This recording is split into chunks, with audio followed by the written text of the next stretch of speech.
Hello! నాకు మా పాపకి సేమ్ అవుట్‌ఫిట్ డిజైన్ చేసుకుందామని హైదరాబాద్ దిల్‌సుఖ్ నగర్‌లో ఉన్న లోకల్ క్లాత్ స్టోర్‌కైతే వచ్చేసాను. నేనెప్పుడు ఎక్కువగా క్లాత్స్ ఇక్కడే తీసుకుంటూ ఉంటాను. సో, ఇక్కడికైతే వచ్చి మొత్తం చూస్తున్నాను.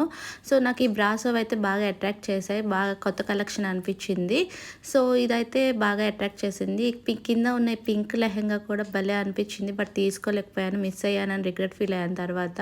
బట్ బ్రాసో అయితే తీసుకున్నాను. దీంట్లో 3, 4 కలర్ ఆప్షన్స్ కూడా ఉన్నాయి. బట్ నేనైతే ఇది తీసుకున్నాను. దీనికి మ్యాచప్‌గా పింక్ కలర్ బ్లౌజ్ కూడా తీసుకున్నాను టార్న్ మీద. సో, నేనైతే శారీ లాగా తీసుకొని బ్లౌజ్ పింక్ కలర్ తీసుకున్నాను. పాపకైతేనే బ్లౌజు తీసుకున్నాను కదా! ఆ పింక్ కింద లెహంగాలా తీసుకొని ఈ బ్రాసోది పైన టాప్ లాగా తీసుకున్నాను. సో, ఇదైతే ఎలా డిజైన్ చేసుకున్నానో అవుట్‌ఫిట్ ఎలా వచ్చింది ఇప్పుడైతే చూపిస్తాను. పాపకైతే కింద కట్ వర్క్ చేపిచ్చేసి నాకైతే నెక్లెస్ ఏయించుకున్నాను. బ్లౌజ్‌కి కొంచెం కట్ వర్క్ చేయించుకున్నాను. ఎవరు బాగున్నారు? అమ్మ బాగుందా? హాని బాగుందా?